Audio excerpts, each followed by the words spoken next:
ಶಿವಣ್ಣ. ಕರುನಾಡು ಚಕ್ರವರ್ತಿ hat trick hero Shivanna ಅವರು ಇದೀಗ ನಮ್ಮ ಶ್ರೀರಂಗಪಟ್ಟಣ ದಸರಾದ ಉದ್ಘಾಟನೆಯನ್ನ ವಹಿಸಿರುವಂತಹ ಎಲ್ಲರ ಪ್ರೀತಿಯ ಶಿವಣ್ಣ ಅವರಿಗೆ ಜೋರಾದ ಚಪ್ಪಾಳೆ. ಭೈರತಿ ರಣಗಲ್ ಸಿನಿಮಾ ನವೆಂಬರ್ 15ರಂದು ರಾಜ್ಯಾದ್ಯಂತ ಬಿಡುಗಡೆ ಆಗ್ತಾ ಇದೆ. ನಿಮ್ಮೆಲ್ಲರ ಸಹಕಾರ ಸಿನಿಮಾವನ್ನ ನೋಡುವುದರ ಮೂಲಕ ನಮ್ಮ hat trick hero doctor Shivaraj Kumar ಅವ್ರ ಮೇಲೆ ಇರಲಿ ಅಂತ ಕೇಳ್ಕೊಳ್ತಾ ಇದ್ದೀವಿ. ಭೈರತಿ ರಣಗಲ್ ಚಿತ್ರವನ್ನ ನಾವೆಲ್ಲರೂ ಒಟ್ಟಾಗಿ ಗೆಲ್ಲಿಸೋಣ. ಶಿವಣ್ಣ ಅವರಿಗೆ ಇನ್ನಷ್ಟು ಶಕ್ತಿಯನ್ನು ತುಂಬೋಣ. ಅವ್ರಿಗೆ ಈಗಾಗಲೇ ಶಕ್ತಿ ಜಾಸ್ತಿ ಇದೆ, ಆದ್ರೂ ಕೂಡ ನಾವೆಲ್ಲರೂ ನಮ್ಮ ಪ್ರೀತಿಯಿಂದ ನಮ್ಮ ಅಭಿಮಾನದಿಂದ ಆ ಚಿತ್ರವನ್ನ ಗೆಲ್ಲಿಸಿ ಶಿವಣ್ಣ ಅವರು ಇನ್ನು ಒಳ್ಳೆಯ ಚಿತ್ರಗಳಲ್ಲಿ ಅಭಿನಯಿಸೋದಕ್ಕೆ ನಾವು ಕೂಡ ಬೆಂಬಲವನ್ನ ವ್ಯಕ್ತಪಡಿಸೋಣ. ಬಂಧುಗಳೇ, ಇಷ್ಟು ಜನರಿದ್ದಾರೆ, ಶಿವಣ್ಣ ಅವರಿಗೆ ಒಂದು ಸಲ ಜೋರಾಗಿ ಚಪ್ಪಾಳೆಯನ್ನ ಕೊಟ್ಟುಬಿಡಿ. ಹ್ಯಾಟ್ರಿಕ್ ಹೀರೋ ಕರ್ನಾಟಕ ಚಕ್ರವರ್ತಿ ಡಾಕ್ಟರ್ ಶಿವಣ್ಣ ಅವರ ಭೈರತಿ ರಣಗಲ್ ಸಿನಿಮಾ ನವೆಂಬರ್ 15ರಂದು ಬಿಡುಗಡೆ ಆಗ್ತಾ ಇದೆ. ಆ ಸಿನಿಮಾವನ್ನ ತಾವೆಲ್ಲರೂ ಥಿಯೇಟರ್ಗೆ ಹೋಗಿ ನೋಡೋದ್ರ ಮೂಲಕ ದಿನೋತ್ಸವ ಆಚರಿಸಲಿ ಅಂತ ನಾವು ಚಾಮುಂಡೇಶ್ವರಿಯಲ್ಲಿ ಪ್ರಾರ್ಥಿಸ್ತಾ ಇದ್ದೇವೆ.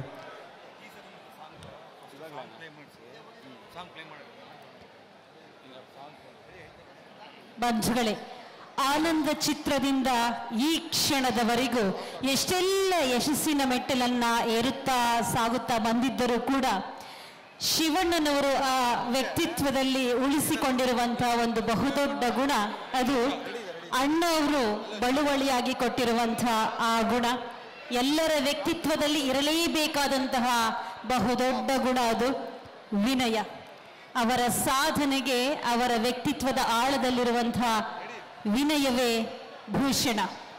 ಗೆಲುವಿರಲಿ ಸೋಲಿರಲಿ ನಟಿಸುವುದನ್ನು ಮಾತ್ರ ಬಿಡಲಿಲ್ಲ. ನಾವು ನಿಜವಾಗಿಯೂ ಇದನ್ನ ಪ್ರೇರೇಪಣೆಯಾಗಿ ತೆಗೆದುಕೊಳ್ಳಬೇಕು. ಯಾವ ಸೋಲಿಗೂ ಎಂದಿಗೂ ಜಗ್ಗದಂತಹ ನಮ್ಮ ಶಿವಣ್ಣ ನಮ್ಮೊಂದಿಗೆ ಮಾತನಾಡಲಿದ್ದಾರೆ. ಅದಕ್ಕೂ ಮುನ್ನ ಭೈರತಿ ರಣಗಲ್ಲಿಂದ ಏನು ಬರಲಿದೆ ಎನ್ನುವಂತಹ ಕಾತರ ನಮ್ಮನ್ನು ಕಾಡ್ತಾ ಇದೆ.